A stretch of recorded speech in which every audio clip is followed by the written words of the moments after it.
Sir, mister ভেলেনা যে অভয়ের manager, এ প্রয়োজনীয় কাজ ছেড়ে এখানে এসেছিল বিয়ে অ্যাটেন্ড করতে, কিন্তু বিয়েটা অ্যাটেন্ড না করেই তাকে চলে যেতে হয়। প্রথমত রিসর্টের গাড়ি ওনাকে এয়ারপোর্টে দিয়ে আসে, আর দ্বিতীয়ত ওনার কাছে একটা ছোট সুটকেস ছিল যার মধ্যে 5.5 ফুটের লাশ তো ঢুকতে পারবে না। আরেকজন স্যার, ইনি মিসেস মোতোয়ানি আর ইনি মিস সুজি। এরা মিতালির লিগাল টিমের স্যার। এদেরও কোনো প্রয়োজনীয় কাজের জন্য বিয়ে ফেলে চলে যেতে হয়। এরাও রিসর্টের কারে করেই গিয়েছে। এদের একটা সুটকেস ছিল আর ছিল ওদের নিজের ব্যাগ। আর এর মধ্যেও 5 ফুট 6 ইঞ্চির লাশ ঢুকবে না।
এক্সকিউজ মি ম্যাম, আপনি কি কোথাও যাবেন? আমি আপনার জন্য অন্য ট্যাক্সি আনিয়ে দিচ্ছি, এটা অন্য গেস্টের জন্য। আমার যাওয়াটা খুব জরুরি, ওখানে একটা মেয়ের খুন হয়েছে। কি খুন? ম্যাডাম শুনুন, ম্যাডাম শুনুন, এক্সকিউজ মি ম্যাম, শুনুন madam please, ma'am. Excuse me, তুমি আমার ওয়াইফকে দেখেছো কোথাও? স্যার স্যার, একজন ম্যাডাম এখানে এসেছিলেন, উনি ট্যাক্সি নিয়ে এইমাত্র চলে গেলেন। কোথায় গেলেন উনি? আমি জানি না, আই ডোন্ট নো, কিন্তু খুব অদ্ভুত বিহেভ করছিলেন। কি বলছিলেন? স্যার স্যার, উনি বলছিলেন ভিতরে কেউ খুন হয়েছে। স্যার শোনো, স্যার, শোনো। কে খুন হয়েছে স্যার? 1 মিনিট,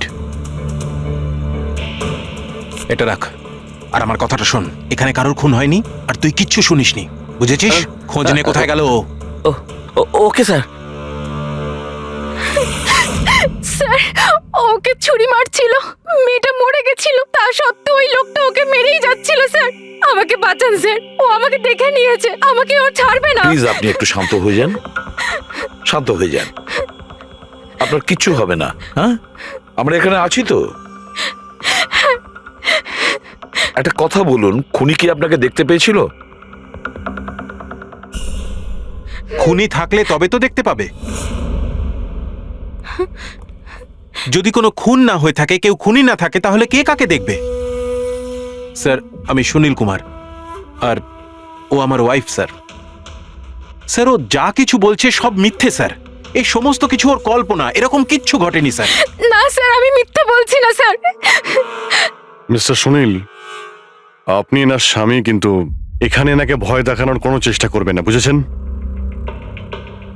আমরা কি করে মেনে নেবো যে এই যেটা বলছে সেটা সত্যি না, আর তুমি যেটা বলছো ওটা সত্যি? তার কারণ ও মানসিকভাবে অসুস্থ স্যার, ওর স্লিপ প্যারালাইসিস আছে স্যার। স্লিপ প্যারালাইসিস মানে ঘুমের মধ্যে অবশ হয়ে যাওয়া?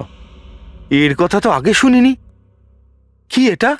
ঘুমানোর সময় কিছুক্ষণের জন্য মানুষের বডি একেবারে অবশ হয়ে যায়, মানে জড় পদার্থের মতো। সেই সময় সে উল্টোপাল্টা স্বপ্ন দেখে আর সেটাকে সে সত্যি বলেই মনে করে, কিন্তু সে সময় সে চাইলেও কিছু করতে পারে না, কারণ তার বডি সেই সময় পুরোপুরি প্যারালাইজড হয়ে যায়। এটাকেই স্লিপ প্যারালাইসিস বলে, ঘুমের মধ্যে শরীর অবশ হওয়া। ইজ ইট ওকে?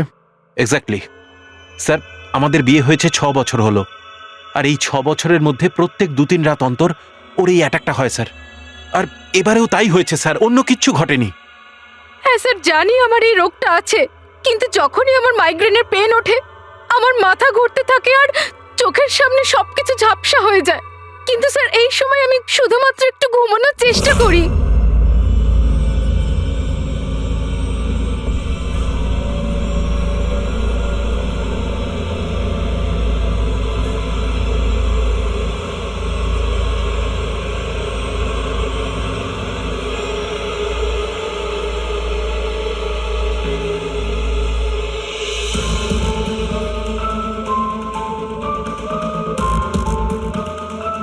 অনেক কষ্টে আমার ঘুম আসে, কিন্তু তার 2-3 ঘন্টার পরেই আমার হঠাৎ করে চোখ খুলে যায়, কিন্তু শরীর একেবারে স্থির হয়ে থাকে।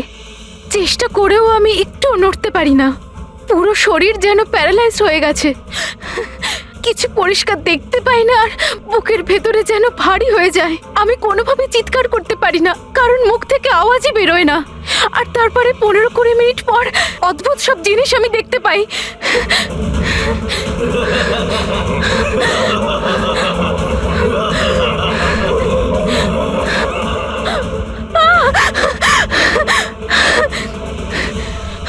ও এসে গেছে, এবার আমাকে মেরে ফেলবে।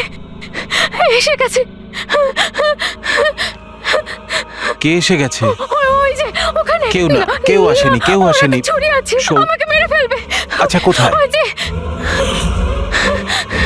কেউ নেই তো, দেখো দেখো। শান্ত হও, শান্ত হও। তোমার আবার অ্যাটাক হয়েছে। রিল্যাক্স।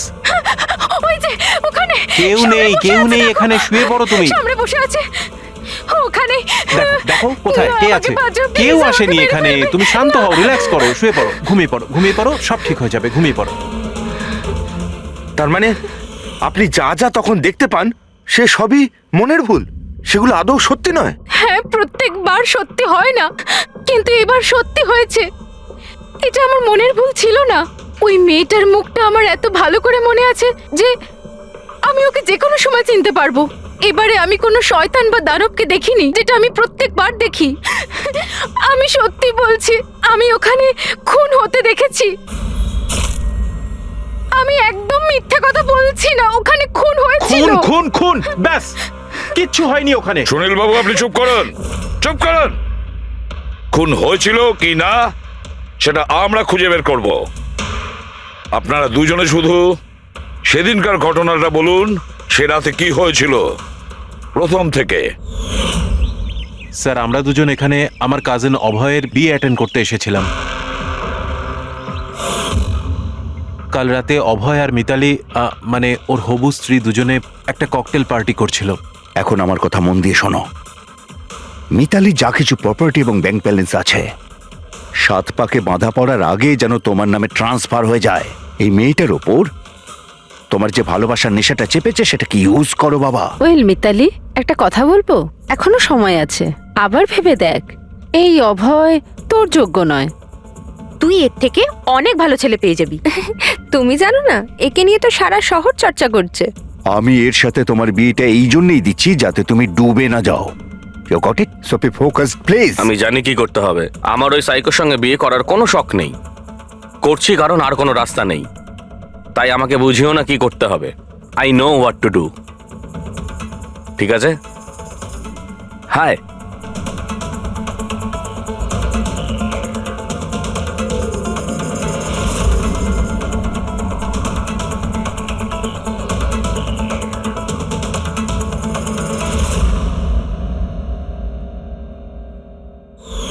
তারপর পার্টির ওই চেঁচামেচিতে আমার মাইগ্রেনের ব্যথা এত বেড়ে গেল যে আমি আর ওখানে দাঁড়াতেই পারছিলাম না। রাইমা, কি হলো? কি হয়েছে? আমার মাইগ্রেনের ব্যথাটা বেড়েছে, আমার শরীরটা ভালো লাগছে না। আমি রুমে গিয়ে একটু রেস্ট নিচ্ছি।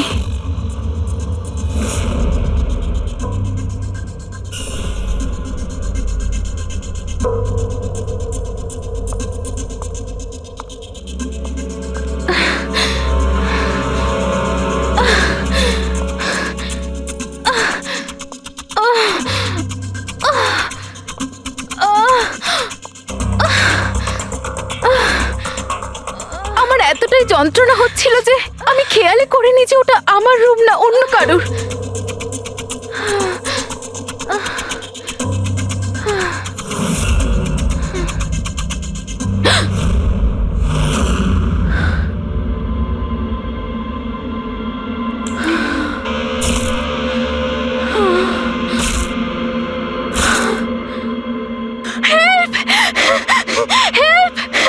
প্রায় 45 মিনিট পরে যখন আমি নর্মাল হই, আমি উঠে এদিক ওদিক দেখি, তখন কিন্তু ওখানে কোনো খুনি ছিল না, না কোনো লাশ ছিল, না কোথাও রক্ত লেগেছিল।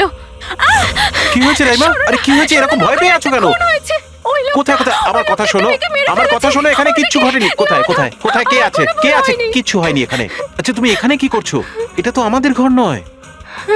আচ্ছা যাকে বাদ দাও, তুমি এখানে বসো বসো বসো আমাকে বসো, আমার মেরে কথাটা ফেলবে। শোনো, ওই লোকটা বসো, আমাকে আমি মেরে তোমার জন্য ফেলবে। জল নিয়ে আসছি। রিল্যাক্স। আমি যখন জল নিয়ে ওখানে গেলাম তখন রাইমা ওখানে ছিল না। ও ওখান থেকে এখানে আসে আর আমিও খুঁজতে খুঁজতে এখানে চলে আসি। তবে একটা কথা আমি আপনাকে নিশ্চিত বলতে পারি, ওখানে কোনো খুন হয়নি, সব ওর কল্পনা। সুনীল বাবু, যেভাবে রাইমা আমাদের এ কথা বলছে না, তাতে মনে হয় না মন গড়া কিছু। নিশ্চয়ই ওতে কোনো সত্যি আছে। স্যার ওই রুমটা বিয়ের অনুষ্ঠানের জন্য ভাড়া নেওয়া ছিল, আর আমি গেস্ট লিস্ট ভালো করে চেক করে দেখেছি, কেউ নিখোঁজ হয়নি, কারোর মার্ডার হয়নি। স্যার স্যার আপনি ওর কথাকে গুরুত্ব দেবেন না। শুধু বিয়েটা ঠিকমতো হয়ে যেতে দিন, নইলে জিৎ আঙ্কেলের সর্বনাশ হয়ে যাবে।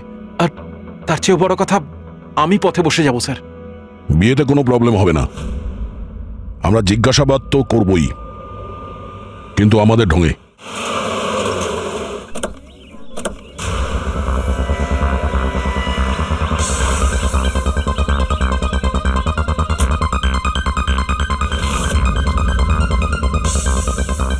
Welcome sir, welcome ma'am. আচ্ছা, রিসেপশন ডেস্কটা কোন দিকে? স্যার আপনি সোজা যান, then take a right turn. Thank you so much. হ্যাঁ, আসলে আমি বিজনেস ট্রিপে এসেছি। ওকে স্যার, এখানে সাইন করুন স্যার। শুধু রুমের ভিউ যাতে ভালো হয়। Sure sir, enjoy your day. Thank you. Welcome sir, welcome ma'am, how can I help you?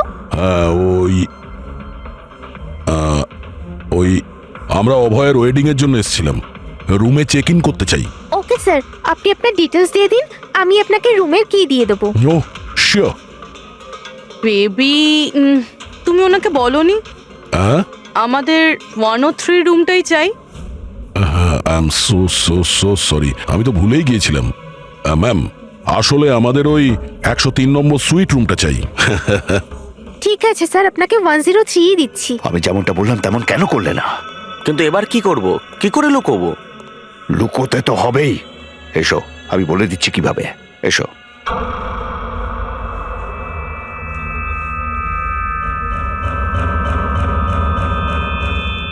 Sunil, সবকিছু এর জন্যই হচ্ছে। কেউ যদি জানতে পারে না, জানি না কি হবে। কোথায় ছিলে তুমি? এসো, তোমার সাথে কিছু কথা আছে, এসো।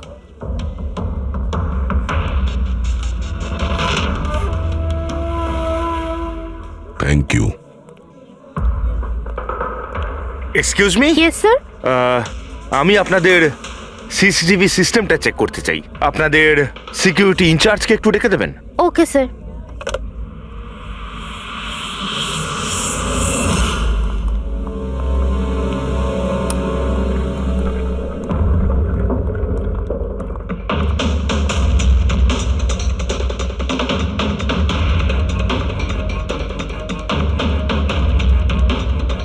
ওকে, থ্যাংক ইউ।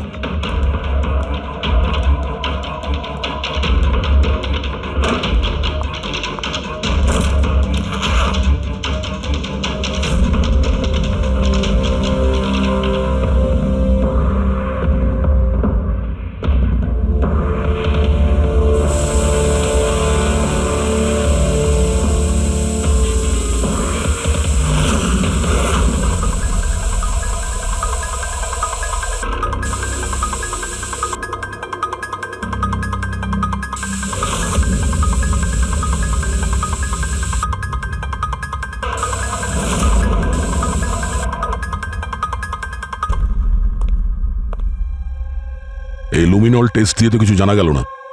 মনে তো হচ্ছে না এখানে কোনো খুন হয়েছে। স্যার, খুনি খুব ভালোভাবে পরিষ্কার করেছে। এটা কি করে সম্ভব? স্যার, যেভাবে রাইমা বলেছে, খুন হবার পরে এখানে রক্ত ছড়িয়ে থাকার কথা। যতই ভালোভাবে পরিষ্কার করা হোক না কেন, এই কেমিক্যালটা দিয়ে তো রক্তের দাগ বোঝা যায়। কিন্তু এখানে তো কোনো চিহ্নই নেই, কোনো চিহ্ন নেই। স্যার, হয়তো রাইমার সত্যি সত্যি কোনো ভ্রম হয়েছে, নয়তো খুনি এখানে একটাও রক্তের ফোঁটা মাটিতে পড়তে দেয়নি।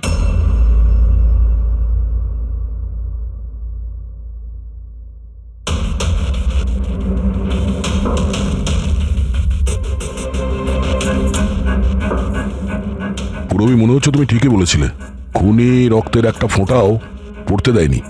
এই দেখো, রক্তের একটা ফোঁটাও মাটিতে কিংবা দেওয়ালে লাগেনি, কারণ খুনি পুরো রুমটাকে প্লাস্টিক শিট দিয়ে কভার করে দিয়েছিল। স্যার, তার মানে রাইমাই সবকিছুই প্লাস্টিকের ওপার থেকে দেখছিল, তাই জন্যই ওর সবকিছু আবছা আবছা লাগছিল। হ্যাঁ, এই প্লাস্টিক শিট যেখানে জোড়া হয় হতে পারে সেখানে একটা গ্যাপ ছিল, আর ওই গ্যাপ দিয়েই ওই মেয়েটার মুখ দেখে ফেলেছে ও। না লাশ পেয়েছি, না ফিঙ্গারপ্রিন্ট, আর না কোনো রক্ত। মনে হচ্ছে এই কেসে আমরা ফরেন্সিক ল্যাব থেকে কোনো সাহায্য পাবো না। এটা জানা খুব একটা সহজ নয় যে কার খুন হয়েছে, করেছে কে, আর ওই লাশটা গেল তো গেল কোথায়? আরে না না, সেই প্রবলেম তো ঠিক হয়ে গেছে। অ্যাকচুয়ালি আমাদের সফটওয়্যার করাপ্ট হয়ে গেছিল, সেই জন্য যত ভিডিও ছিল সব ডিলিট হয়ে গেছে। পরশুদিন যা রেকর্ড হয়েছিল, মানে পরশু থেকে শুরু করে আজ পর্যন্ত যা রেকর্ড হয়েছিল সব ডিলিট হয়ে গেছে। বিগত 24 ঘন্টার সমস্ত ফুটেজ উড়ে গেছে। খুন হওয়া থেকে রাইমা দেবী যা বলেছেন সেই থেকে 24 ঘন্টার মধ্যে হোটেলে যা যা কিছু ঘটেছে তার কোনো রেকর্ড নেই। অদ্ভুত ব্যাপার। প্রথমে পুরো রুমটাকে প্লাস্টিক দিয়ে ঢেকে দেয়, আর এখন সিসিটিভি ফুটেজ। খুব চালাক অপরাধী। এক মিনিট, তুমি হোটেলের ভিতরের কিছু জানতে পারলে না, কিন্তু হোটেলের বাইরে সিসিটিভি ফুটেজ চেক করেছো? হ্যাঁ, আছে তো sir. Main gate, garden, parking lot আর হোটেলের পিছন দিকটার।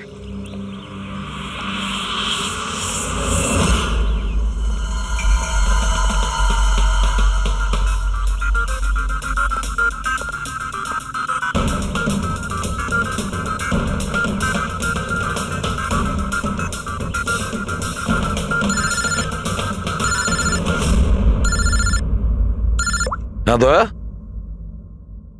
কি রাইমা যেগুলো দেখেছে সেগুলো ভুল নয়, বরং সত্যি? কেউ খুন হয়েছে? মাই গড, কোনো কিছুই পাওনি? আচ্ছা ঠিক আছে, ইনফর্ম করে যাবে। কি হলো বস, কিছু পাওয়া গেছে? ভীষণ চালাক এই খুনি, ভীষণই চালাক। একটাও প্রমাণ রেখে যায়নি, কোনো প্রমাণ রেখে যায়নি আমাদের জন্য। এটা কি করে সম্ভব বস?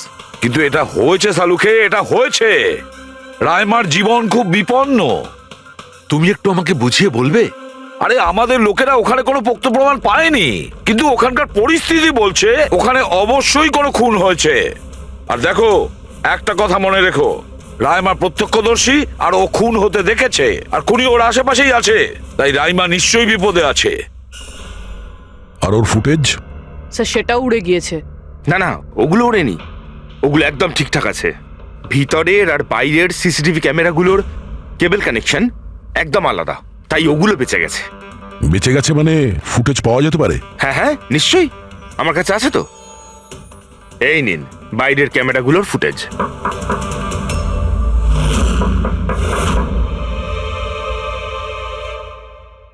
স্যার, উনি যদি তখন ওর ওপর আক্রমণ করে যখন স্লিপ প্যারালাইসিসের অ্যাটাক হয়, তখন তো আঙুলও নাড়াতে পারবে না। আর যদিও নিজের আঙুল নাড়াতে পারে তাহলে কি করে ডক্টর সারিকা? প্যারালাইসিস তো পুরো বডিতে অ্যাটাক করে। দেখো, স্লিপ প্যারালিসিস বাদ দাও, নর্মালিও আমরা যখন ঘুমাই, যখন গভীর ঘুমে থাকি আমরা স্বপ্ন দেখি, সেই সময় আমাদের মাংসপেশি সেমি প্যারালিসিস স্টেজে, মানে শিথিল অবস্থায় থাকে। এটা সবার সাথে হয়। কিন্তু বস, এই পরিস্থিতিতেও আমাদের পেটের, বুকের আর গলার মাংসপেশি সবচেয়ে বেশি শিথিল থাকে। স্লিপ প্যারালিসিসেও এইটাই হয়। আর এই অবস্থায় যে ব্যক্তি স্লিপ প্যারালিসিস রোগ আছে, যদি সে হাতের আঙুলগুলোর উপর কনসেন্ট্রেট করে, এই আঙুলগুলোতে মনঃসংযোগ করে আর এগুলোকে নাড়ানোর চেষ্টা করে, মুঠোকে বন্ধ করে আর খোলে, তাহলে এই প্যারালিসিস স্লিপকেও ভাঙা যেতে পারে। হ্যাঁ সালুকে ধরে নিলাম যে ওর স্লিপ প্যারালাইসিস ভেঙে দিল, কিন্তু সেটা ভাঙতে যত সময় লাগবে তার মধ্যে যদি ওর ওপর অ্যাটাক হয় তাহলে কি হবে? আমাদের এমন কোনো জিনিস দরকার যেটা দিয়ে সালুকে ও বাকিদের এটা জানাতে পারবে যে ওর ওপর অ্যাটাক হচ্ছে। ও বলতে পারবে আমাকে বাঁচাও, আমাকে রক্ষা করো। আছে এরকম জিনিস। এক মিনিট দাঁড়াও সারিকা। বস, এইটা এইটা হচ্ছে অ্যালার্ম। রাইমা যখন নিজের আঙুলগুলো নাড়ানোর চেষ্টা করবে তার স্লিপ প্যারালিসিস ভাঙার জন্যে, আর যখন সে সেটা ভেঙে ফেলবে নির্দিষ্ট সময়ের আগে, তখন তাকে শুধু এইটা করতে হবে, এই অ্যালার্মটাকে টিপতে হবে। তখন এটা বাজতে শুরু করবে, আর এই অ্যালার্ম দয়া, পুরবী আর অভিজিৎ তিনজনের মোবাইল ফোনে কানেক্ট করা আছে, জেনে যাবে তারা। তখন ওনারা ওর কাছে পৌঁছে যাবে আর খুনিকে ধরে ফেলবে। শালুকে এই অ্যালার্ম দিয়ে বিপদ এড়ানো যেতে পারে, কিন্তু দূর করা যাবে না। বিপদ তো তখন দূর হবে যখন আমরা খুনির কাছে আগে পৌঁছবো। আমরা খুনির কাছে আগে পৌঁছবো। অভয়, এটা অভয়ের রুম না? অভয় কে? যার বিয়ে হওয়ার কথা? Yes, of course. ওর বিয়ে আমার সাথেই হওয়ার কথা। ওহো হো, আর আপনি আপনার ফিয়ন্সের রুম চেনেন না? তবে এটা আমার রুম, আর রিসর্টের সমস্ত রুমগুলো বিয়ের জন্য বুক করা হয়নি। এখানে আরো অনেকেই থাকে। কনগ্রাচুলেশনস। হ্যালো, তুমি কোথায় আছো? আর সেটা তুমি আমাকে এখন বলছো? সিরিয়াসলি? দেখো, যেটা করার না একটু তাড়াতাড়ি করো, আমার কাছে বেশি সময় নেই। আর হ্যাঁ, আমি না এই বিয়েতে কোনো রকম ঝামেলা চাই না, ঠিক আছে?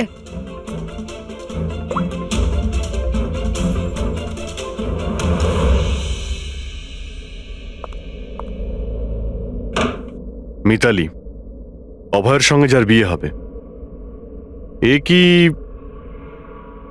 সত্যিই জানে না যে অভয়ের রুমটা কোথায়? এর আমাদের উপর সন্দেহ হয়ে যায়নি তো? সেটা তো জানি না, কিন্তু খুনি যেন জানতে না পেরে যায়। কারণ যদি এমনটা হয় তো রাইমারই কোনো বিপদ হতে পারে। রাইমা বলেছিল যে খুন 12টা থেকে 12:30টার মধ্যে হয়েছে। তারপরে খুনি লাশটাকে গুম করার ব্যবস্থা করেছে। কিন্তু রিসর্টে এত ভিড় আর লোকজনের আনাগোনা, ওই লাশটাকে লুকিয়ে রাখা আমার মতে অসম্ভব। মানে লাশকে এরা বাইরে নিয়ে গেছে? কিন্তু স্যার, রাত্রেবেলা রিসর্টের বাইরে তো কেউ বেরোয়নি, তাহলে এই লাশটা রিসর্টের ভিতরেই নেই তো? না না, যদি লাশ এখানে থাকতো তাহলে এতক্ষণ দুর্গন্ধ বেরিয়ে যেত। কারেক্ট। আমি কিচেনে ফ্রিজার চেক করেছি, কিন্তু ওখানেও কিছুই নেই। ওই একটাই জায়গা ছিল যেখানে লাশ লুকোনো যেত। তারপরেও এখানে বিয়ের পার্টি আর লেট নাইট পার্টির জন্য এরকম জায়গায় কমসে কম 30 জন লোক তো থাকবেই। খুনি লাশটাকে ওখানে লুকানোর ভুল করবে না। স্যার, কোথাও খুনি 2 তারিখ লাশটার সাথে চেক আউট করে নেয়নি তো? মিস্টার পরিতোষ, শুধুমাত্র আপনার রিকোয়েস্টে আমি রেকর্ডস 3 বার চেক করেছি। মিস লীলা নামে কেউই নেই। আপনার নিশ্চয়ই কোনো ভুল হচ্ছে। উনি হয়তো অন্য কোথাও আছেন। আপনি প্লিজ অন্য কোথাও গিয়ে চেক করুন। ম্যাডাম, যদি আমি চেক করতে পারতাম তাহলে আপনাকে কেন রিকোয়েস্ট করতাম? লিনা আমার বন্ধু, আর ওর নাম্বার আমি হারিয়ে ফেলেছি। আমি কি করব? দেখুন ম্যাম, ওর সঙ্গে কথা বলা আমার খুবই প্রয়োজন। আপনি বুঝতে পারছেন তো? স্যার, আপনি বুঝতে পারছেন না। একজনের ডিটেলস আরেকজনকে দেওয়া আমাদের নিয়মের বাইরে। তাও হ্যাঁ, আপনাকে সেটা সাহায্য তো- করছিলাম, কিন্তু আমার কাছে ওনার কোনো ডিটেলস নেই স্যার। আরে নেই কেন বলছেন? ডিটেল তো আপনারা রাখেন। যদি কেউ রুম নিতে আসে তার ডিটেল আপনারা রাখেন না? নেওয়া হয় স্যার, অবশ্যই নেওয়া তাহলে? হয়, কিন্তু উনি এখানে থাকলে তবে তো। 1 মিনিট, আপনি যখন বিশ্বাস করছেন না, আপনি নিজেই চেক করে আচ্ছা নিন। ঠিক আছে। লিনা আবার আমাকে মিথ্যে কথা বলেনি তো? আমি দেখছি।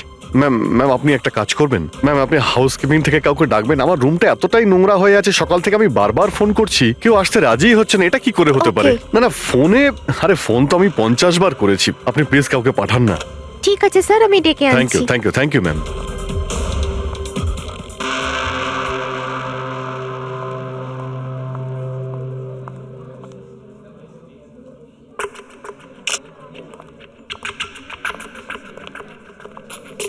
আজকে যতজন চেক আউট করেছে তাদের মধ্যে 4 জন তো এসেছিল বিয়েটা অ্যাটেন্ড করতে, কিন্তু বিয়েটা অ্যাটেন্ড না করেই চলে গেছে। বিয়েতে অংশগ্রহণ না করেই চলে গেছে? অদ্ভুত ব্যাপার। এই যে দেখো না, এই 4 জনের নাম আমি এখানে দেখতে পাচ্ছি। কি করা যায় বলো তো? স্যার, আমি এই 4 জনের ব্যাপারে সব খোঁজ খবর নিচ্ছি। আর পুরবী, রাইমাকে হোটেলের বাইরে সিসিটিভি ফুটেজ দেখিও, মেন গেটের, যেখান থেকে লোক যাওয়া আসা করে। ও বলেছিল না আমাদের যে ও ওই মেয়েটাকে চিনে নেবে। স্যার,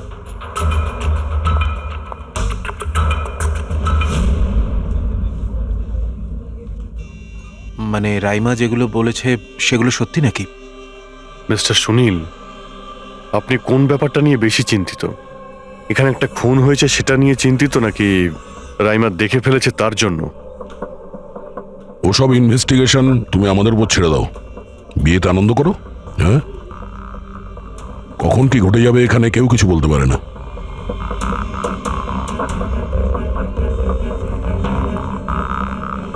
আরে চল ভাই চল, বাকি ড্রেসগুলো রেডি করতে হবে, তো সাহায্য চাই। আচ্ছা ওই লোকগুলো কারা, তোর গেস্ট নাকি? হ্যাঁ, আমারই গেস্ট এনারা। আচ্ছা চল চল।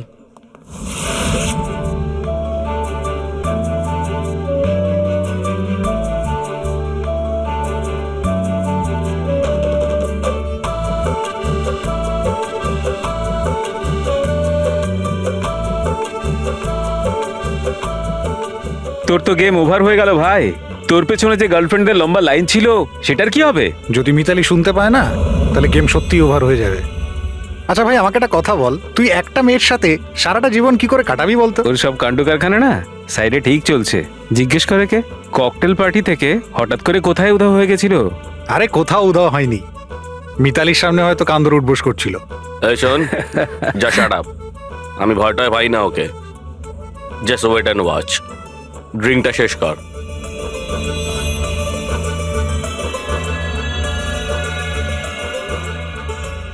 তার মানে খুনের রাতে এই পার্টিতে ছিল না?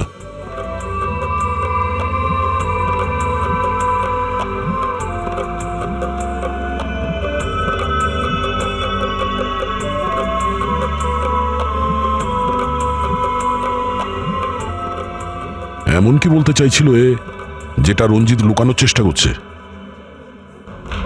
স্যার, ম্যাডাম এখন ঠিক আছেন তো? আর সেদিনকে যে ওই মার্ডারের ব্যাপারে বলছিলেন, ওনারই ভুল ধারণা মিটে গেছে তো? আমার কথা শোন, ও যা যা ভুলভাল বকছিল সেগুলো আর বলছে না। তুইও মুখটা বন্ধ করে রাখ। যা এখন যা। ওকে। ভালো হয়েছে রাইমা মাইগ্রেনের জন্য এখন নিজের রুমে শুয়ে আছে। এটা ভালো সুযোগ, এখনই কিছু না কিছু একটা করতে হবে।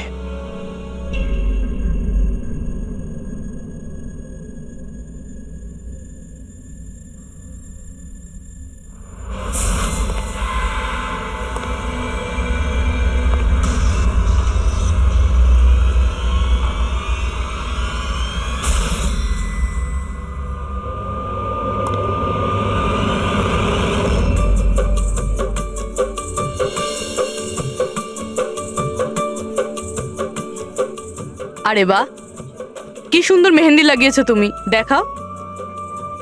খুব সুন্দর লাগছে তোমার হাতে। Thank you. All thanks to Alia. Mitali, sweetheart, তোমার সাথে কিছু কথা আছে আমার। Excuse me. সেকেন্ড। মিতালি আর অভয়ের জড়ি কি সুন্দর না? Perfect couple. Perfect couple. হ্যাঁ, অভয় হলো পাগল মজনু আর এ ফুল ক্র্যাক সাইকো। একেবারে দুজন দুজনের জন্যই তৈরি।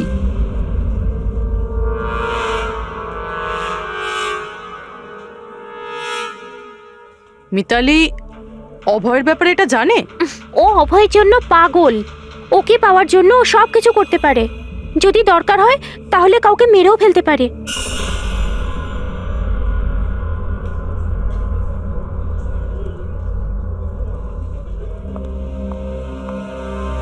হয়ে গেল কথা।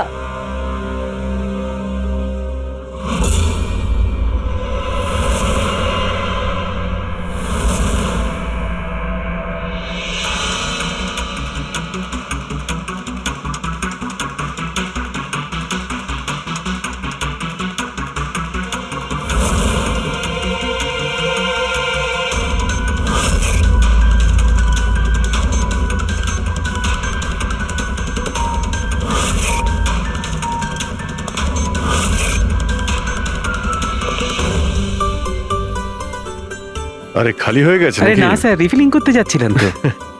আরে ভাই, যার বিয়ে হচ্ছে সে তো এ একেবারে উল্টে যাচ্ছে।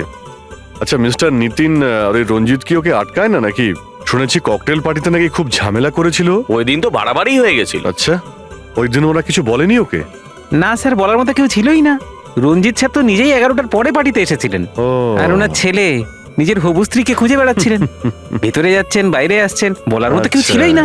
আচ্ছা, মানে খালি কোনেই ছিল পার্টিতে? স্যার ও তো বরের পিছন পিছনই ঘুরে বেড়াচ্ছিল। স্যার, এই রিসোর্টে অনেক বিয়ে হয়েছে, কিন্তু এরকম বিয়ে কোনোদিন দেখিনি। হ্যাঁ ভাই, হ্যাঁ, সে তো স্যার। অবশ্যই। আরে ভাই, তুমি খাওয়ার কিছু নিয়ে আসো। হ্যাঁ? এক্ষুনি আনছি স্যার।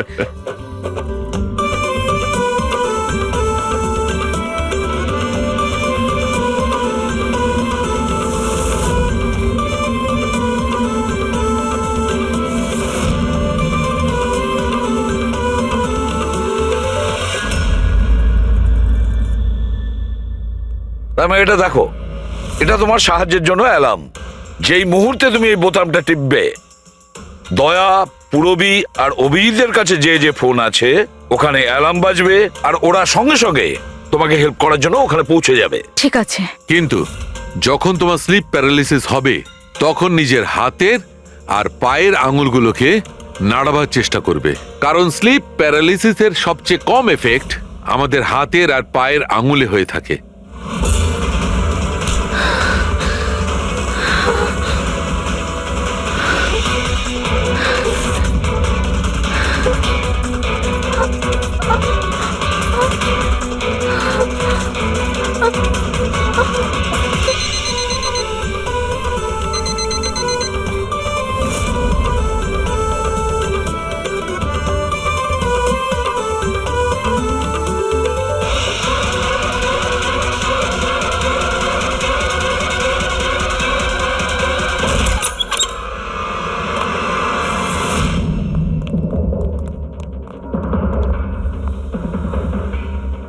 রাইমা, রাইমা অজ্ঞান হয়ে গেছে। রাইমা, রাইমা, রাইমা চোখ খোলো। ও আমাকে মেরে ফেলবে। প্লিজ আমাকে বাঁচান আপনারা, প্লিজ আপনারা আমাকে বাঁচান। কে কে মেরে ফেলবে? কি হয়েছে এখানে?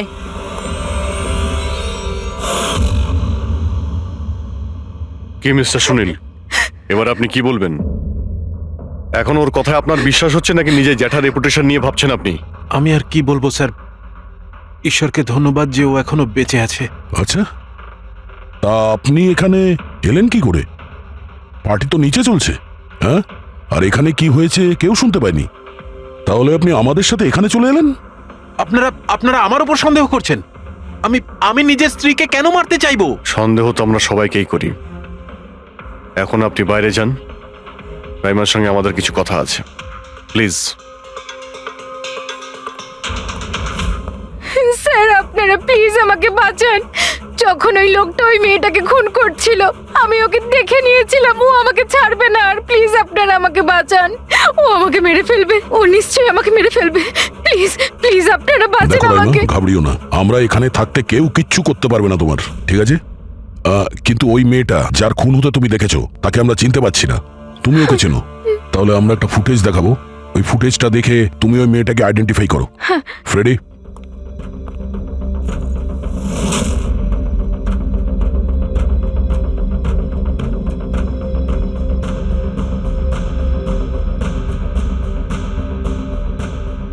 স্যার এই যে ওই মেয়েটা, এর খুন হয়েছিল, আমি নিশ্চিত এটা ওই মেয়েটাই।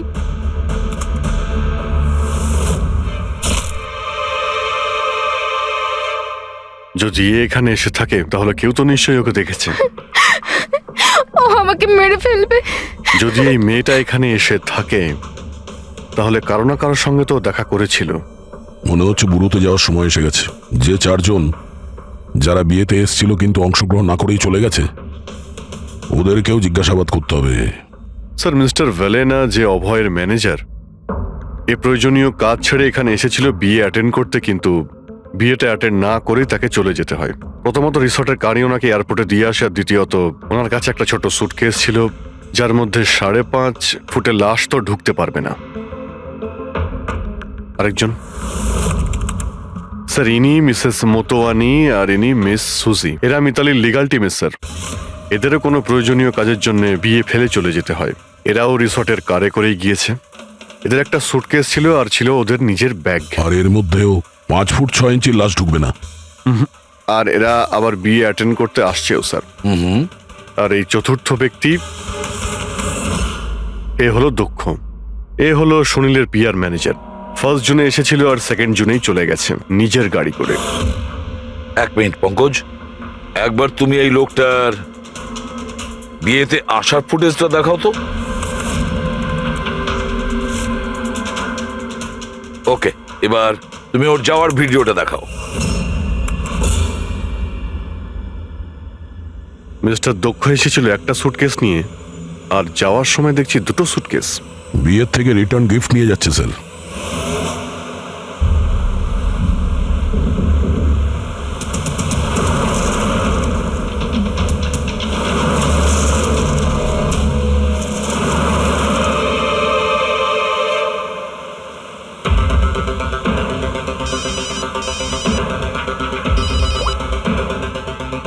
হ্যালো, অভয় বিয়ের ওখান থেকে যে সুটকেসটা এনেছিলি কোথায় লুকিয়েছিস?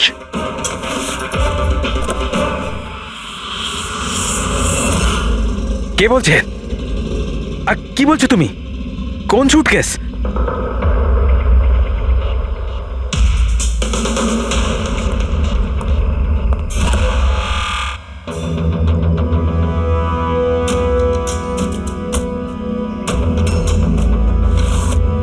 কে? সুটকেসের ব্যাপারে কি তুমি এখানেই কিছু বলবে নাকি অন্যভাবে তোমাকে খাতির করতে হবে? না মানে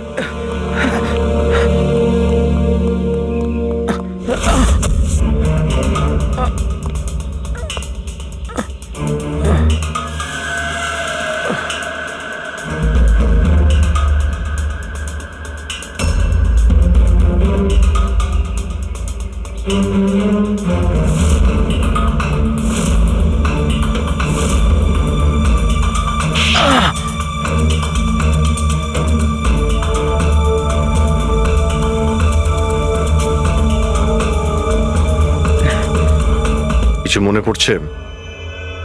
আমার কাছে আর কোনো রাস্তা ছিল না। আমার বাড়ি আর কোম্পানি দুটোই ওনার কাছে বন্ধক রয়েছে। যদি আমি না বলতাম তো আমি শেষ হয়ে যেতাম। নিজেকে ডুবে যাওয়ার হাত থেকে বাঁচাতে একটা মেয়েকে খুন করে দেবে তুমি? এখন এটা বলো, ওই মেয়েটা কে ছিল? করিশ্মা, অভয়ের গার্লফ্রেন্ড।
বিয়ের অনেক শুভেচ্ছা মিস্টার অভয়।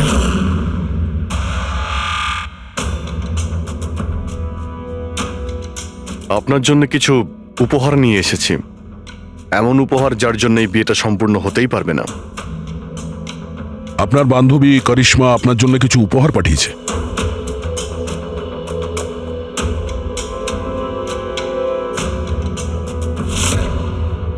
করিশ্মা, মনে পড়ছে?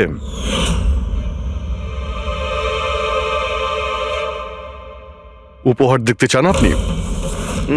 দেখতে চাইছেন না আপনি? হ্যাঁ, দেখুন, এক্ষুনি দেখাচ্ছি। দরকার নেই স্যার, প্লিজ দাঁড়ান প্লিজ।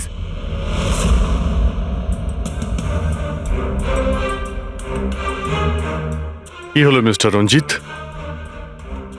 প্লিজ প্লিজ এই সুটকেসটা খুলবেন না। কেন কেন খুলবো না? কারণ তোমার ভয় এটাই যে এই সুটকেসের ভিতরে করিশ্মার লাশ যেন বেরিয়ে না আসে।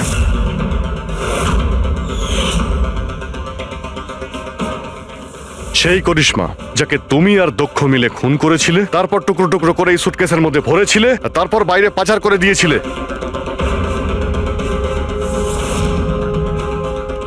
ড্যাড, ওনারা এসব কি বলছেন? এসব সত্যি?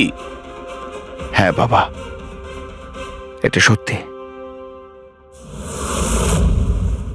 আমি কি করতাম? এই বিয়েটা আমাকে যে কোনো মূল্যে দিতেই হতো, কারণ এই বিয়ে না হলে আমরা রাস্তায় দাঁড়াতাম, শেষ হয়ে যেতাম। আর ওই করিশ্মা এই বিয়েটা বন্ধ করতে চেয়েছিল, নিজের মুখ বন্ধ করার জন্য আমার কাছে 5 কোটি টাকা চেয়েছিল। যদি আমার কাছে সত্যিই টাকা থাকতো আমি ওকে দিয়েও দিতাম, কিন্তু আমার কাছে ছিল না। তারপর সেদিন ও হঠাৎ এখানে এসে পড়ে, আর কোনো উপায় না দেখে কৌশলে ওকে রাত পর্যন্ত এখানেই আটকে রাখি। তারপর প্ল্যান তৈরি করি, তারপর দক্ষকে এই প্ল্যানের সঙ্গে যুক্ত করি, কারণ আমি জানতাম দক্ষ আমাকে না বলতে পারবে না, কারণ ও আমার কাছে অনেকটা ঋণী ছিল।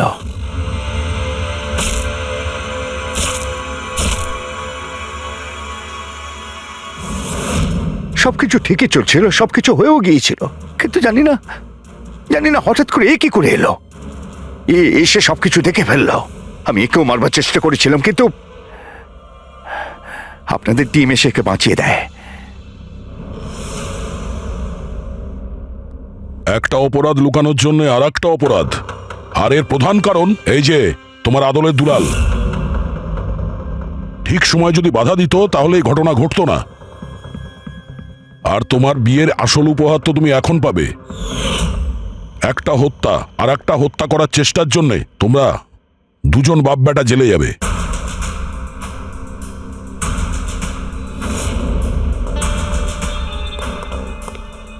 Thank you.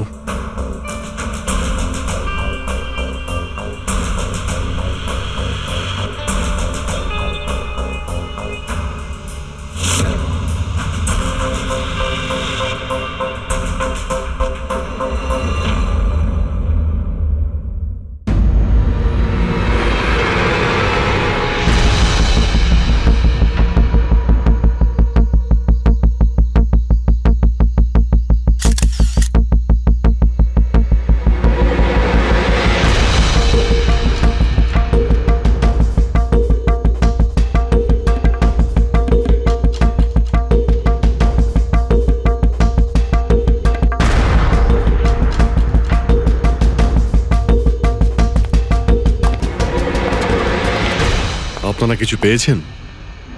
না স্যার, এমনিতেই তো জানা যায় যে কিভাবে আগুন লেগেছে, কিন্তু এখানে তো বোঝাই যাচ্ছে না যে আগুন লাগার কারণটা কি। আচ্ছা, দেখো অ্যাম্বুলেন্স কত দূর এলো। ঠিক আছে স্যার।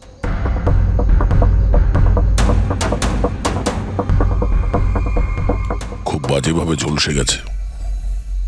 অদ্ভুত ব্যাপার, জানতেই পারা যাচ্ছে না যে আগুনটা কি করে লাগলো।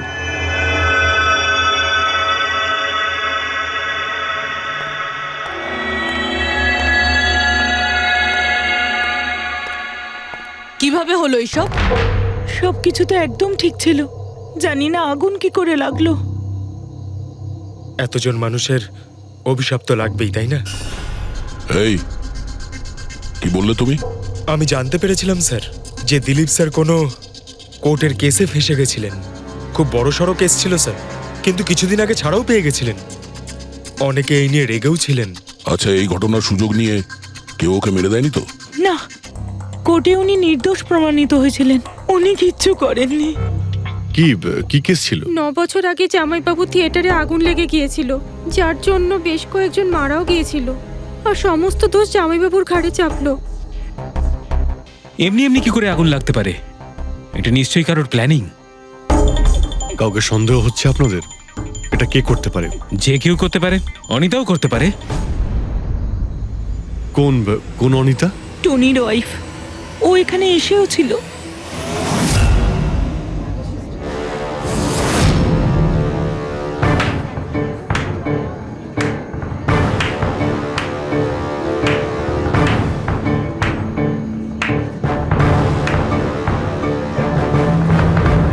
অনিতা, অন্য লোকের ঘর ভেঙে দিয়ে নিজের পরিবারের সঙ্গে এখানে ফুর্তি করা হচ্ছে।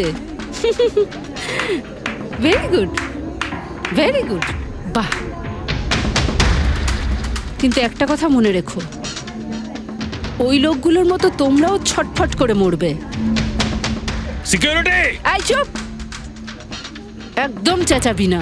বের করো একে বাইরে, বের করো। চলুন ম্যাম, বাইরে চলুন। Out.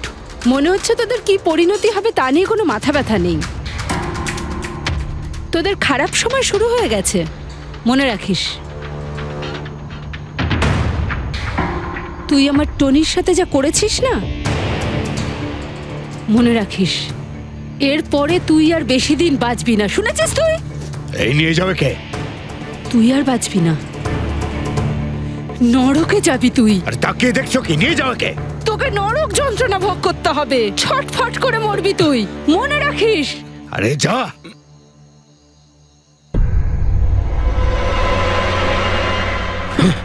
Let's enjoy Rohan.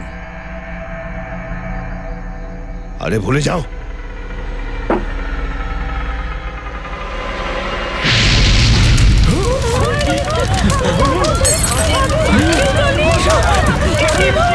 Dilip আর রোহনকে যে কেসে ভাসানো হয়েছিল সেই কেসেই কোর্ট টনিকে শাস্তি দিয়েছিল। আচ্ছা, কে কে জানতো যে আপনারা এখানে এই রেস্টুরেন্টে আসবেন? জানি না স্যার।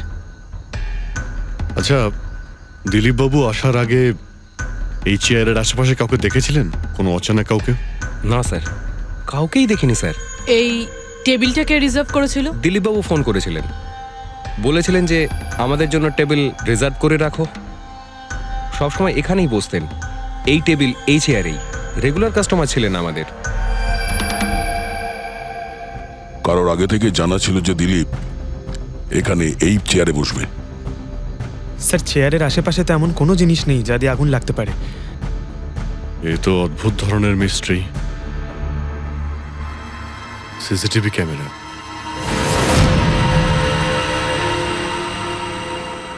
এর ফুটেজ থেকে জানতে পারা যাবে কি হয়েছিল এখানে।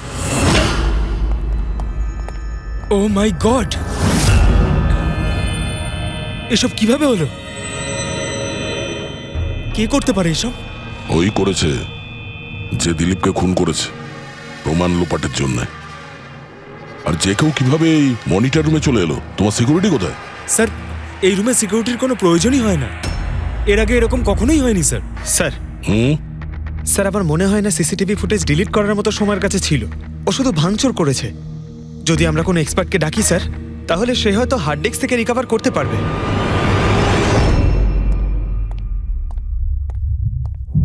স্যার,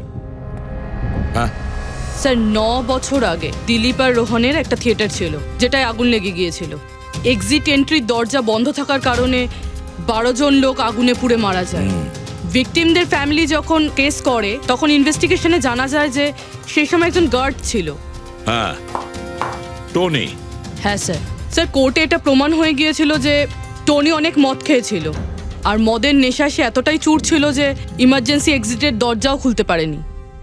হ্যাঁ, কিন্তু এই টনির স্ত্রী অনিতা এটা মানতে রাজিই নয় যে ভুলটা টনি করেছিল।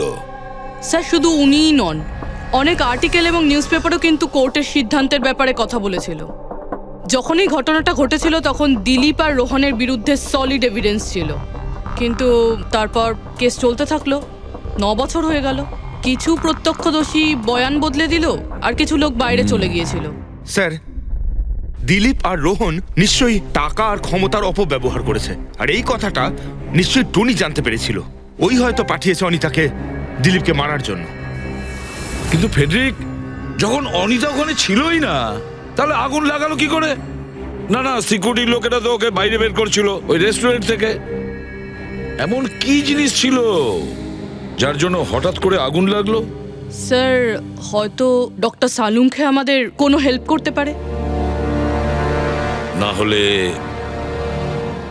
অনিতা।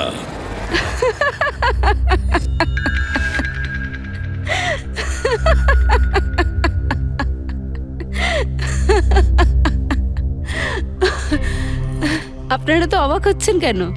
আমার হাসি দেখে নাকি দিলীপের মৃত্যুর জন্য? দিলীপের মারা যাওয়াতে এত আনন্দ কিসের? আচ্ছা, আমি খুশি হব না তো আর কে হবে বলুন তো? কালকে রাত্রে রেস্টুরেন্টের থেকে বেরোনোর পর তুমি কোথায় গিয়েছিলে?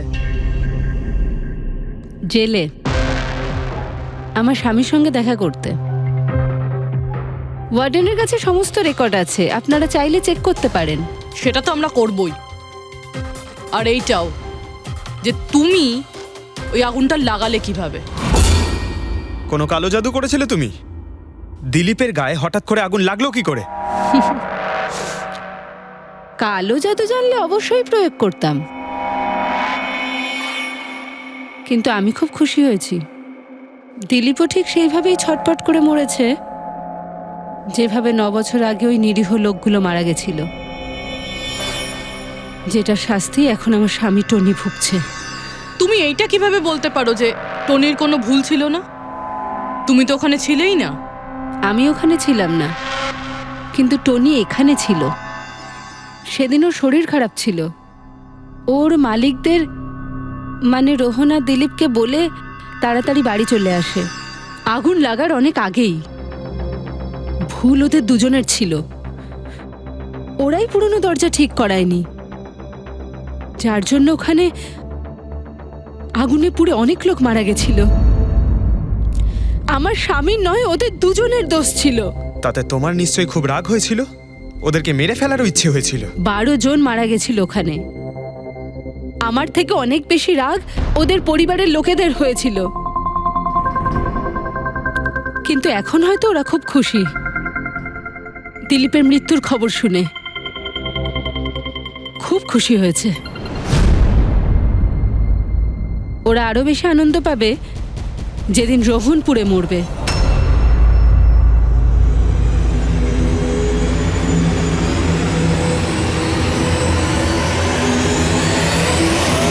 স্যার 42 জন আছে, ওই 12 জন ভিকটিমের কাছের আত্মীয় আর ফ্যামিলির লোকেরা মিলে। সাসপেক্ট বেশি আর সময় কম। স্যার এই 42 জন লোকের মধ্যে সবার আগে সেই সমস্ত লোকেদের নাম সরিয়ে দিতে হবে যারা কালকে দিলীপের মৃত্যুর সময় শহরে ছিল না। স্যার 9 বছর হয়ে গেছে এই ব্যাপারটার। হয়তো অনেক মানুষ দেশ ছেড়েও চলে গিয়েছে, আর কিছু লোক হয়তো এই পৃথিবীতেই আর নেই। তারপরেও খোঁজ তো নিতে হবে। দেখো কজন শহরে ছিল যখন দিলীপের মৃত্যু হয়।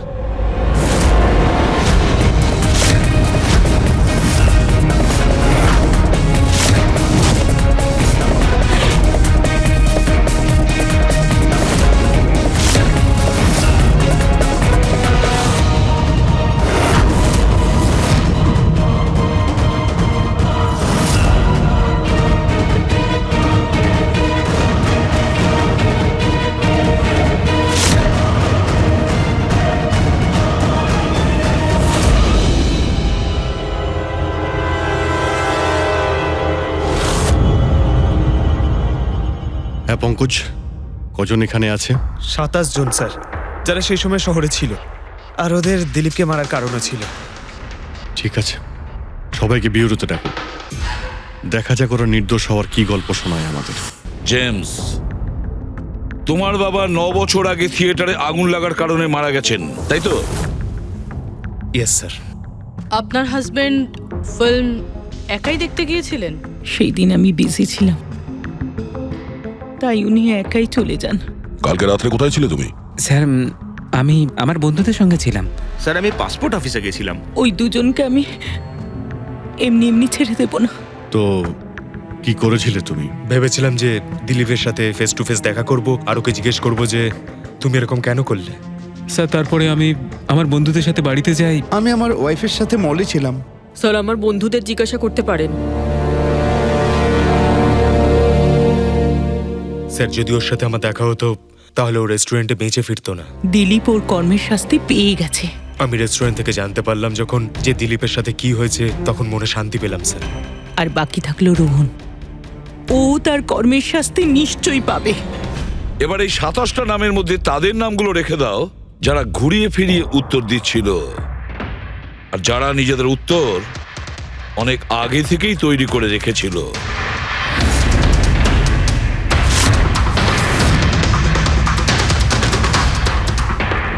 স্যার এবার 15 জন রইল। এবার এই 15 জনকে ওই দিনের ব্যাপারে জিজ্ঞাসা করতে হবে যখন 9 বছর আগে থিয়েটারে আগুন লেগেছিল। দেখা যাক কে সব থেকে বেশি রেগে যায় আর কে মুখ ঘুরিয়ে নেয়। স্যার আমার ভাই মাধ্যমিক পাশ করেছিল, ও বলেছিল বন্ধুদের পার্টি দিতে চায়, সিনেমা দেখাতে চায়, টাকা দাও। স্যার আমি সেই জন্য ওকে টাকাও দিয়েছিলাম।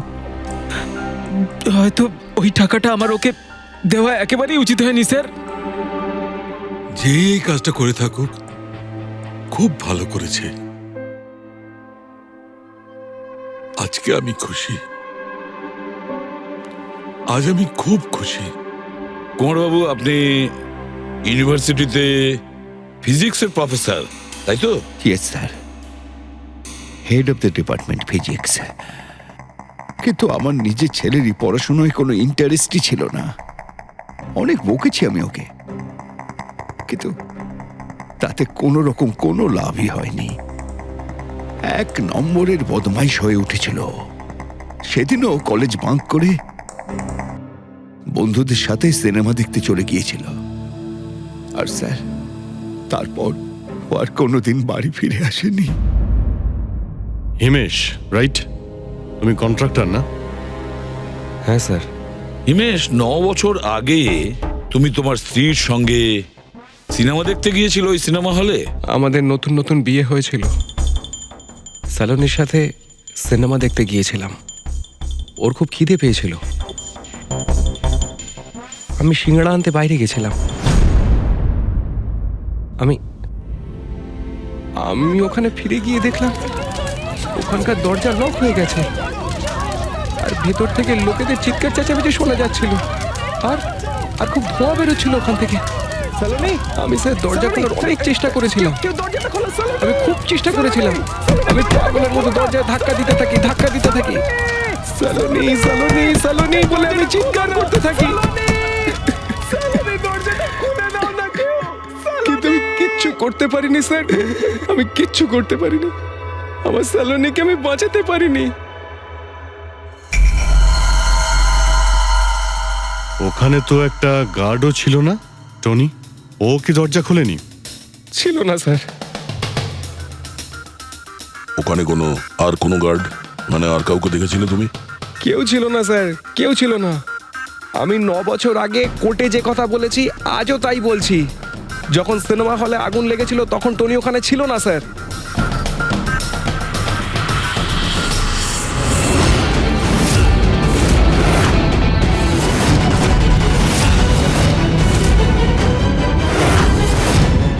স্যার, এই হলো আমাদের 15 জন সাসপেক্ট যারা দিলীপকে খুন করতে পারে। স্যার, পুলিশ বলছিল যে ফায়ারম্যানরাও বলতে পারেনি যে আগুনের এক্স্যাক্ট সোর্সটা কোথায় ছিল। ওরা তো দেখা মাত্রই জানতে পেরে যায়, তাই না? জানতে পেরে যায় যে ওখানে এমন কি জিনিস ছিল যাতে আগুন ছড়িয়ে পড়ে, কিন্তু ওরা জানতে পারেনি।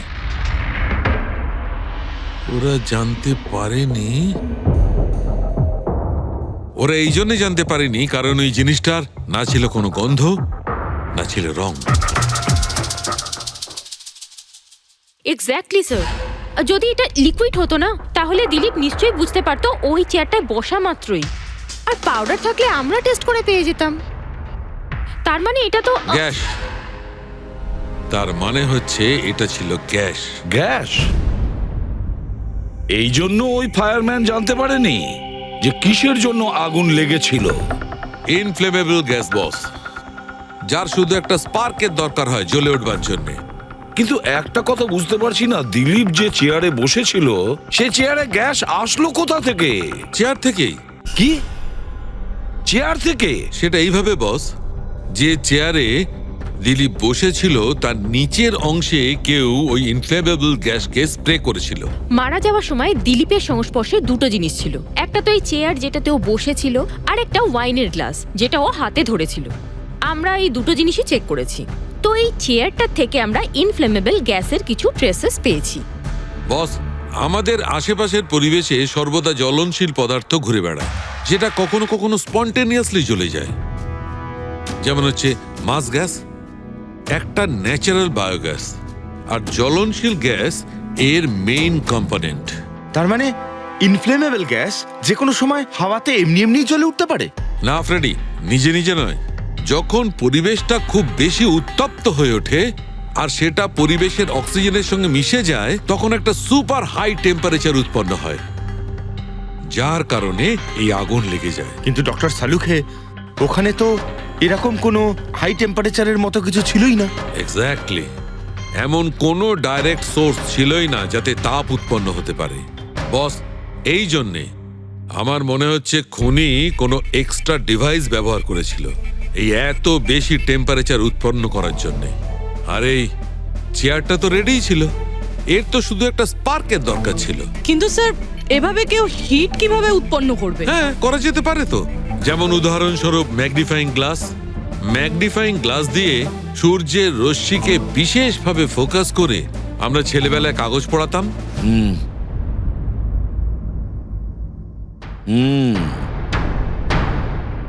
মনে হচ্ছে ওই রেস্টুরেন্টে আবার যেতে হবে, খোঁজ নিতে হবে কিসের থেকে আগুনটা লেগেছিল।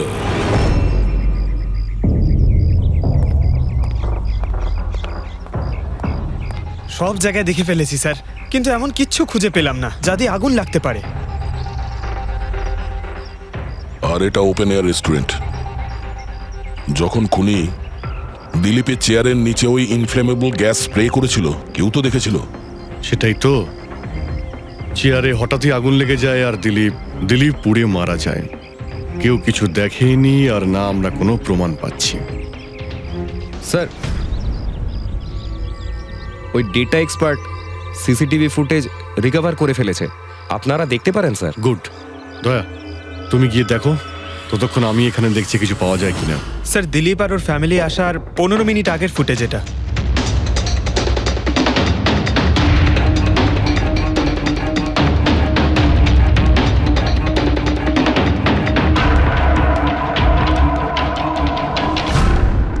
এ চেয়ার চেঞ্জ করছে। এর কোনো দ্বিতীয় অ্যাঙ্গেল আছে কি এই সময়েরই? চেক করো। 1 মিনিট স্যার।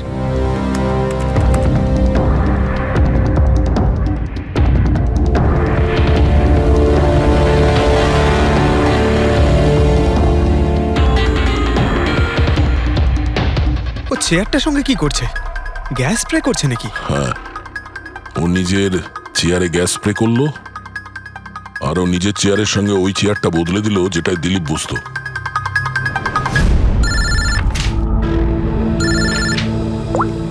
হ্যাঁ দয়া, আচ্ছা, গ্রেট, গুড ওয়ার্ক দয়া, গুড ওয়ার্ক। কি হলো স্যার? যে দিলীপের চেয়ারটা কারসাজি করেছিল তার খোঁজ পাওয়া গেছে। সে আসলে একটা লোক, ওর শারীরিক গঠনটাও জানা গেছে। আর দেখি আমরা, দয়া ফটোটা পাঠাচ্ছে।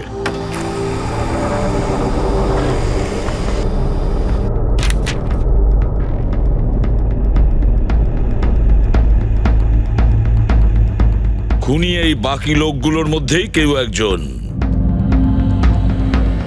এদেরই মধ্যে কেউ। আর এবার এর পরের শিকার রোহান।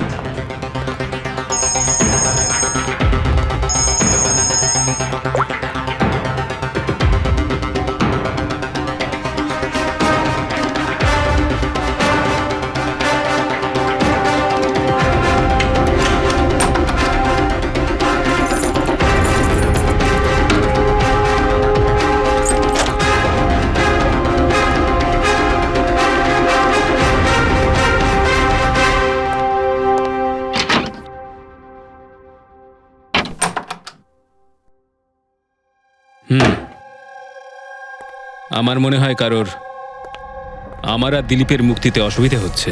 আমার প্রাণের ঝুঁকি আছে এখানে। I'll talk you later, bye. Sir, everything is okay. All right, তুমি এখানেই থাকবে আর কাউকে ভেতরে ঢুকতে দেবে না। Be alert, okay? Okay sir.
My god,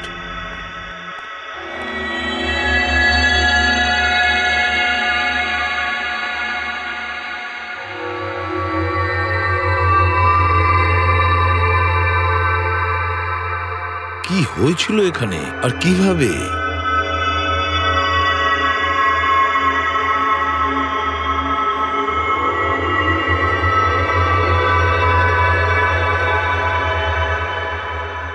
এখানে আর অন্য কোনো জিনিসের স্মেল পাওয়া যাচ্ছে না, শুধু এই পোড়া লাশটার দুর্গন্ধ ছাড়া। মানে স্যার এই মার্ডারটাও ইনফ্লেমেবল গ্যাস দিয়েই করা হয়েছে হয়তো।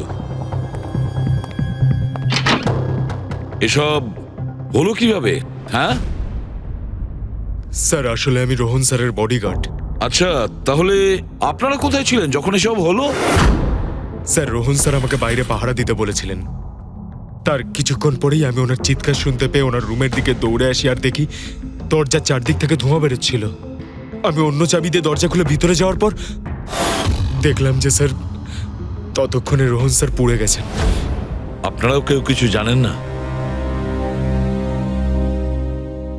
অদ্ভুত ব্যাপার, রুমের মধ্যে কোনো সূত্র পাচ্ছি না, শর্ট সার্কিট হয়নি, পর্দাটা ভেতর থেকে বন্ধ, এই উইন্ডোজটা পার্মানেন্টলি ক্লোজড, কেউ বাইরে থেকে ভেতরেও আসতে পারবে না, আর বাইরে থেকে ভেতরে কোনো ভিউও নেই, কেউ দেখতেও পাবে না। তাহলে লোকটা মরলো কিভাবে? এটার থেকে আগুন লেগেছে বস।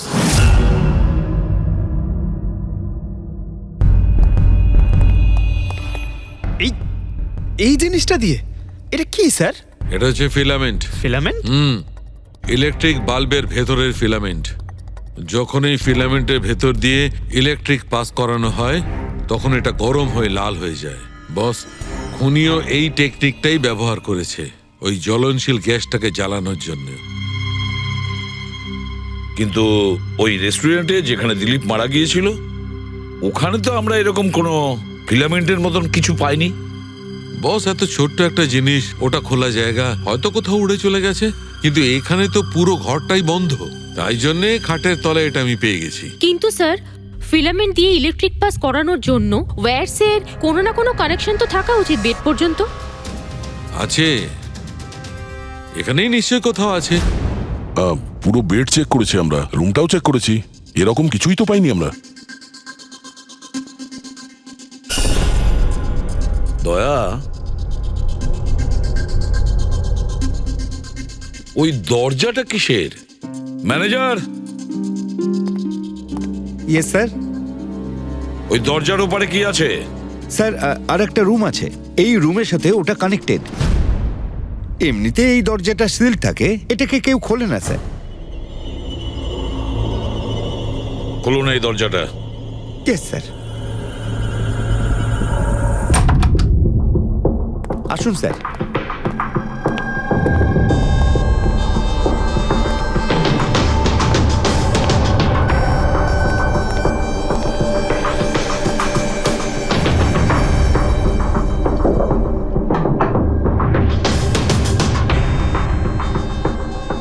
আচ্ছা ম্যানেজার বাবু, কার রুম এটা? কে থাকে এই রুমটাতে? কোনো একজন গেস্ট স্যার, ডিটেলস চেক করতে হবে। দেখুন। Okay sir.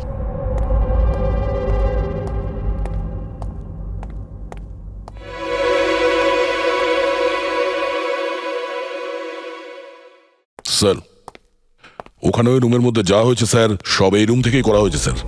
কিন্তু যদি কারেন্ট এই রুম থেকে পাস করা হয়ে থাকে তাহলে এখান থেকে বেড পর্যন্ত কোনো না কোনো ওয়্যার তো থাকা উচিত। আর যদি থেকে থাকে তাহলে রোহন নিশ্চয়ই সেটা দেখতে পেয়েছে। হ্যাঁ, হয়তো ওর বডিগার্ডও দেখে থাকবে। ডাকো তো ওর বডিগার্ডকে। আপনি এদিকে আসুন।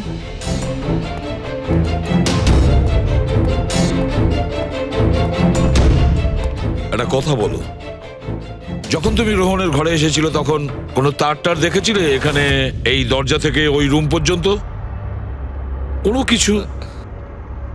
না স্যার, রোহন স্যার এই রুমে ঢোকার আগে আমি এই রুমটাকে খুব ভালো করে চেক করেছিলাম, কিন্তু তার বা সেরকম কিছু আমার চোখে পড়েনি। ঠিক আছে, যাও তুমি। যাই হোক না কেন দয়া, খুনি এই দরজাটা ব্যবহার করেছে। এই দরজা দিয়ে রোহনের রুমে আসে আর রোহনের বেডে ইনফ্লেমেবল গ্যাস স্প্রে করে, আর যে কোনো ভাবেই হোক ফিলামেন্টে কারেন্ট দিয়ে দেয়, তাতে ফিলামেন্ট গরম হয়ে যায় আর ইনফ্লেমেবল গ্যাসে আগুন ধরে যায়, আর তাতে রোহনের মৃত্যু হয়। বস, একটা কথা কিন্তু ঠিক, খুনি যেই হোক না কেন তার ইলেকট্রিক আর কেমিক্যাল সম্পর্কে খুব ভালো জ্ঞান আছে। প্রফেসর কুমার, ফিজিক্সের প্রফেসর কুমার, ওর থেকে আর কে বেশি জানতে পারে এই ব্যাপারে? দয়া, স্যার। ওই প্রফেসর কুমারের সঙ্গে দেখা করো। স্যার। দয়া, আমিও যাব তোমার সঙ্গে।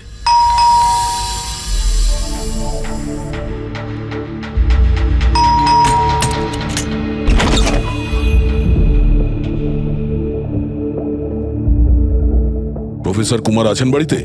হ্যাঁ আছেন, কিন্তু আপনারা? সিআইডি। সিআইডি? সব ঠিক আছে তো স্যার?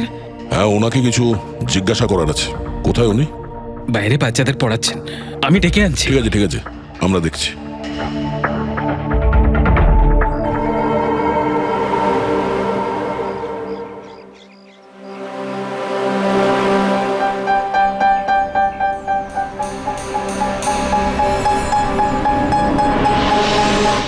মিস্টার কুমার, আপনার কাছে আমাদের কিছু জিজ্ঞাসাবাদ আছে। বলুন, কি জানতে চান? আপনি এটাকে চেনেন? এটা তো ফিলামেন্ট। গুড, ঠিক চিনেছেন আপনি। আপনি জানেন আমরা এই ফিলামেন্টটা কোথা থেকে পেয়েছি? সেটা তো আপনারাই বলতে পারবেন কোথা থেকে পেয়েছেন। রোহনের বিছানার নিচে। কাল রাত্রে রোহন ওই বিছানাতেই পুড়ে মারা গেছে। হোয়াট? রোহনও মারা গেছে? কাল রাত্রে আপনি কোথায় ছিলেন? রাত 9টা থেকে ভোর 3টে পর্যন্ত। আপনারা আমাকে সন্দেহ করছেন? এটা আমাদের প্রশ্নের উত্তর হলো না মিস্টার কুমার। কাল আমি সারা দিন আর সারা রাত্রি বাড়িতেই ছিলাম। কোনো প্রমাণ? আগে আমার কাজের লোক রামু আর বিকাশ, প্লিজ কাম হিয়ার।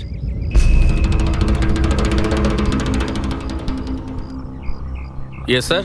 এনাদের বললো যে কাল কোথায় ছিলাম। স্যার, আমাদের সবার এক্সট্রা ক্লাস নিচ্ছিলেন এই বাড়িতেই। কটা থেকে কটা পর্যন্ত? স্যার, সন্ধ্যা 6টা থেকে ভোর 5:30 পর্যন্ত। সামনেই আমাদের এক্সাম, তাই আমরাই স্যারকে রিকোয়েস্ট করেছিলাম এক্সট্রা ক্লাস করানোর জন্য। ঠিক আছে স্যার, তুমি যাও বাবা। স্যার, আমার আরো 5 জন স্টুডেন্টস আছে যারা কাল সকাল 9টা থেকে 5:30 পর্যন্ত আমার কাছে ছিল। বলেন তো ওদেরও ডাকি? ঠিক আছে, এবার আমি যেতে পারি স্টুডেন্টদের পড়াতে? Please please. Thank you.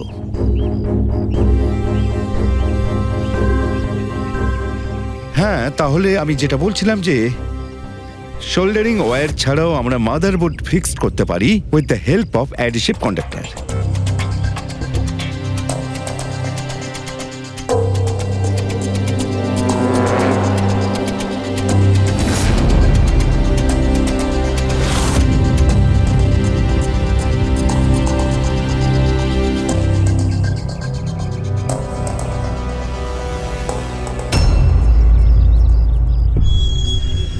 My god, my god! আরে ভাই, কি ব্যাপারটা? কি?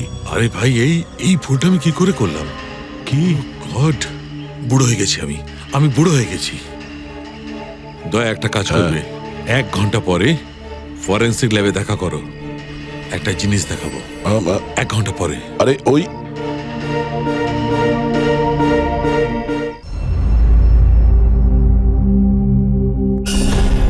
বস একটা কাজ করো, এই সুইচটা দিয়ে ওই বাল্বগুলোকে জ্বালাও। এই সুইচ দিয়ে? এই সুইচ দিয়ে? হ্যাঁ হ্যাঁ, এই সুইচটা দিয়ে। আরে এর মধ্যে কোনো কানেকশন দেওয়া নেই, কিভাবে জ্বলবে? তুমি প্রশ্ন করো না, কখনো কখনো আমার কথাটাও মেনে নাও। কখনো কখনো। এই অন করলাম। কই স্যার, কিছুই তো হলো না। হবে হবে। আরে কি হবে? কিছুই হবে না। হবে ভাই, বিলিভ মি, হবে। 1 মিনিট। আরে ওর শরীর ঠিক আছে তো? হ্যাঁ স্যার জানি না কি হয়েছে, প্রফেসর কুমারের সঙ্গে দেখা করে আসার পর থেকেই উনি বাল্ব নিয়ে খেলে যাচ্ছেন। একটা কথা বলো, ওই ফিঙ্গারপ্রিন্ট গুলোর খবর কি, যেগুলো তুমি হোটেলের লোকেদের কাছ থেকে নিয়েছিলে আর ওই রুমটা থেকে নিয়েছিলে? স্যার অনেক ফিঙ্গারপ্রিন্টস পাওয়া গেছে, কিন্তু সবগুলো স্টাফ মেম্বারসদেরই, এছাড়া আর কারোর পাওয়া যায়নি। এটা কিভাবে সম্ভব? এই যে দাদা, একটু এই দিকেও দেখুন। হ্যাঁ হ্যাঁ দেখছি। হ্যাঁ,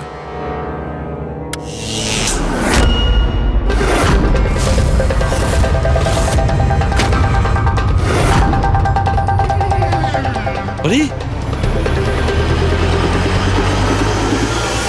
স্যার স্যার এই বাল্বগুলো জ্বললো কিভাবে? এ কি কাণ্ড করলেন ডক্টর সালুকে? কোনো তার ছাড়াই আপনি সবকটা বাল্ব জ্বালিয়ে দিলেন। কিন্তু ডক্টর সালুকে, এটা আপনি করলেন কিভাবে? এটা ঠিক তেমন ভাবেই হয়েছে ফ্রেডি, যেমন ভাবে খুনি করেছিল। ওই দিলীপের চেয়ারটাতে আর রোহনের বেডে। ম্যাজিশিয়ান সালুকে, এবার পরিষ্কার করে বলুন আপনি সব করলেন কিভাবে? কারেন্ট কি হাওয়া থেকে আসলো? হাওয়া থেকে আসেনি বস, তাহলে? কারেন্ট এসেছে ইলেকট্রিক পেইন্টের সাহায্যে। Electric paint? হ্যাঁ, ইলেকট্রিক পেইন্ট। আসলে ইলেকট্রিকের যে তার হয় সেটা মেটালের হয়। Metal is a good conductor of electricity, সেই জন্য কারেন্ট ওর মধ্যে দিয়ে পাস করে। ঠিক একই রকম ভাবে কিছু পেইন্টও আছে যেগুলোকে আমরা ইলেকট্রিক পেইন্ট বলি, আর এটাও গুড কন্ডাক্টর অফ ইলেকট্রিসিটি। এর মধ্যে দিয়েও ইলেকট্রিসিটি পাস করতে পারে। অদ্ভুত ব্যাপার হলো এটা যে কোনো কালারের সঙ্গে মিশে যায়, যেটা খুব সহজে যে কোনো ব্যাকগ্রাউন্ডে মার্জ হতে পারে। ও, এই কারণেই আমরা হোটেলের রুমে আর রেস্টুরেন্টে কিছু দেখতে পাইনি স্যার। এক্স্যাক্টলি দয়া। খুনি আসলে হোটেলের রুমের আর রেস্টুরেন্টের ফ্লোরের দুটোর কালার এই কালারের সঙ্গে ম্যাচ করেছে, এই জন্য আমরা দেখতে পাইনি। তার মানে ইলেকট্রিক কারেন্ট, এই ইলেকট্রিক পেইন্ট, এটা কি খুব সহজেই পাওয়া যায়? হ্যাঁ, পাওয়া যায়। আসলে এটা ইলেকট্রিক সোল্ডারিং আর রিপেয়ারিং এর কাজে লাগে। আর এটা সবচেয়ে বড় বিশেষত্ব হলো যে এটা সাধারণত খালি চোখে এটা দেখা যায় না, শুধুমাত্র ইনফ্রারেড লাইটেই এটা দেখা যায়। আমি দেখাচ্ছি।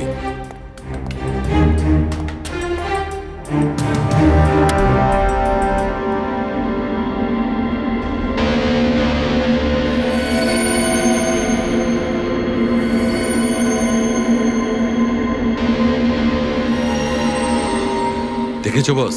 হ্যাঁ, খুনিও ঠিক এইভাবেই ইলেকট্রিক পেইন্টের ব্যবহার করেছে আর এই সার্কিট তৈরি করেছে।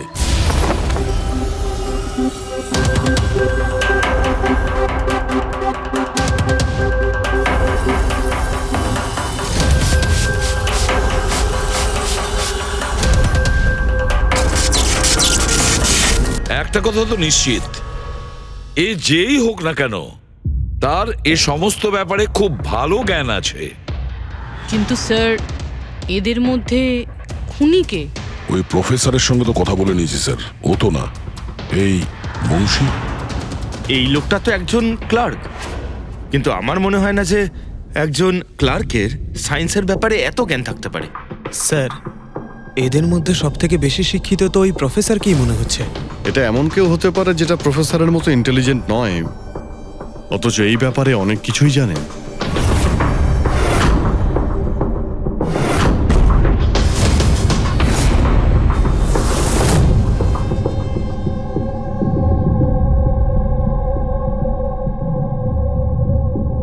সেই লোকটা অভিজিৎ, এই লোকটাই সে।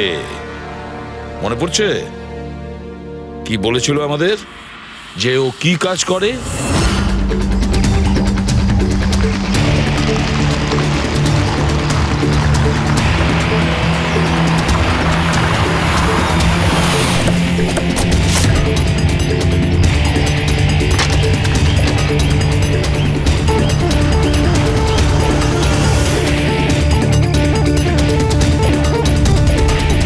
যাওয়া যাক শ্বশুর বাড়ি।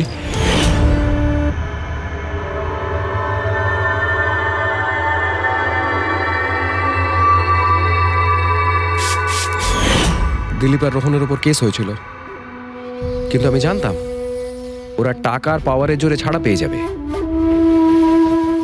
কিন্তু ওদের কাছে টাকা থাকলে আমার কাছে ছিল বুদ্ধি। অনেক মাস ধরে ওদের আমি ফলো করেছি, ওরা কোথায় যাচ্ছে, কি করছে, কার সাথে দেখা করছে, সবকিছু। আর শেষ পর্যন্ত ওদের দুজনকে মারার উপায় আমি পেয়েই যাই, ইলেকট্রিক পেন্ট আর সার্কিটের মাধ্যমে। এই দুটো জিনিসের বিষয়ে আমি খুব ভালো করে জানতাম। ব্যাস দিয়ে দিলাম দুজনকে শাস্তি।